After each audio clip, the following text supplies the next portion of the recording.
ഇന്ന് നമുക്ക് നല്ലൊരു അടിപൊളി രസം ഉണ്ടാക്കിയാലോ. എല്ലാവർക്കും ഒരുപാട് ഇഷ്ടപ്പെടുന്ന ഓണസദ്യക്ക് പറ്റിയ നല്ല രുചിയുള്ള രസം. ഇത് ഓണം സീരീസിന്റെ 5ാമത്തെ എപ്പിസോഡാണ്. അപ്പോൾ ഹോം ഡയറീസിന്റെ പുതിയൊരു വീഡിയോയിലേക്ക് എല്ലാവർക്കും സ്വാഗതം. ആദ്യം ഒരു നെല്ലിക്ക വലുപ്പത്തിലുള്ള പുളി ഞാനിവിടെ ചൂടുവെള്ളത്തിൽ കുതിർത്തി വെച്ചിട്ടുണ്ട്. അപ്പോൾ ആദ്യം തന്നെ അത് ചെയ്ത് വെക്കാട്ടോ. ഇനി 2 തക്കാളി എടുത്തിട്ടുണ്ട്. തക്കാളി വലുതാണെങ്കിൽ 2 മതി, ചെറുതാണെങ്കിൽ 1-2 കൂടി നമുക്ക് എടുക്കാവുന്നതാണ്. ഇത് ചെറുതായി അരിഞ്ഞിട്ട് ഒരു പാത്രത്തിലേക്ക് ഇട്ട് കൊടുക്കാം. ഇതിലേക്ക് 1/4 ടീസ്പൂൺ മഞ്ഞൾപ്പൊടി, 1/2 ടീസ്പൂൺ ഉപ്പ്, 1/2 കപ്പ് വെള്ളം എന്നിവ ചേർത്ത് നന്നായിട്ടൊന്ന് ഇളക്കിയിട്ട് ഇനി ഇത് മീഡിയം ഫ്ലെയിമിൽ വെച്ചിട്ട് വേവിച്ചെടുക്കാം. അപ്പോൾ തക്കാളി വേവുന്ന സമയം കൊണ്ട് നമുക്ക് രസത്തിനുള്ള മസാല തയ്യാറാക്കിയെടുക്കാം. ആദ്യം ഒരു ജാറിലേക്ക് 1 ടീസ്പൂൺ കുരുമുളക്, 1/4 ടീസ്പൂൺ നല്ല ജീരകം, 1 ടീസ്പൂൺ മുഴുവൻ മല്ലി, 1 വറ്റൽമുളക്, 2 തൊട്ട് 4 അല്ലി വെളുത്തുള്ളി, 1 കഷ്ണം ഇഞ്ചി എന്നിവ ചേർത്ത് ഒന്ന് പൾസ് ചെയ്തെടുക്കാം. അപ്പോൾ ആ സമയം കൊണ്ട് നമ്മുടെ തക്കാളി നന്നായി വെന്തിട്ടുണ്ട്. ഇനി ഇത് നന്നായിട്ടൊന്ന് ഉടച്ചെടുക്കണം. ഇതേപോലെ ഒന്ന് ഉടച്ചെടുക്കാം കേട്ടോ.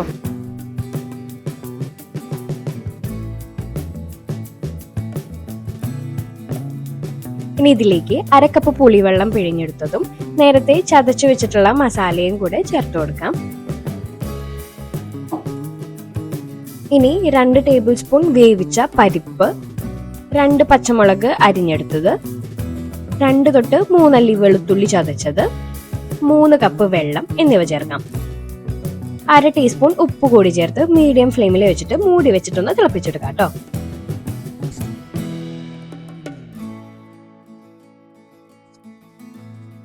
ഇതിപ്പോൾ നന്നായി തിളച്ചു വരുന്നുണ്ട്. ഇനി തീ കുറച്ച് ഏകദേശം 5 മിനിറ്റ് കൂടി തിളപ്പിച്ചെടുക്കാം.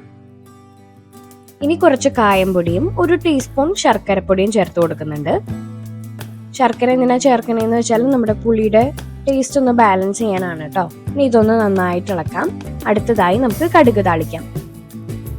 ഒരു പാൻ ചൂടാക്കി കുറച്ച് എണ്ണ ഒഴിച്ച് 1/2 ടീസ്പൂൺ കടുക് പൊട്ടിക്കാം.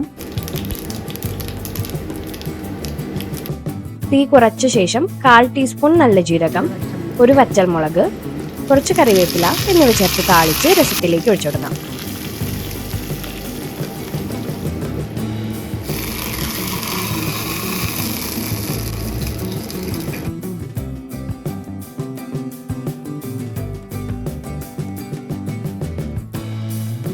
ഇനി കുറച്ചു നേരം കൂടി തിളപ്പിക്കാൻ വെക്കാം. അപ്പോൾ നമ്മുടെ അടിപൊളി രസം ഇവിടെ റെഡി ആയിട്ടുണ്ട്. ഇനി നമുക്ക് ഇതൊരു ബൗളിലേക്ക് മാറ്റാം. അവസാനം കുറച്ച് മല്ലിയില കൂടെ ചേർത്തിട്ടൊന്ന് ഇളക്കി കൊടുക്കാം. അങ്ങനെ നമ്മുടെ ഓണസദ്യയുടെ മെയിൻ ഐറ്റം ആയിട്ടുള്ള രസം തയ്യാറായിട്ടുണ്ട്. എല്ലാവരും വീട്ടിൽ ഇതുപോലെ ഒന്ന് ട്രൈ ചെയ്ത് നോക്കണേ. റെസിപ്പി ഇഷ്ടപ്പെട്ടാൽ വീഡിയോ ലൈക്ക് ചെയ്യാനും ചാനൽ സബ്സ്ക്രൈബ് ചെയ്തിട്ടില്ലെങ്കിൽ സബ്സ്ക്രൈബ് ചെയ്യാനും മറക്കരുത്. അപ്പോൾ അടുത്ത വീഡിയോയുമായി വീണ്ടും കാണാം. Bye bye.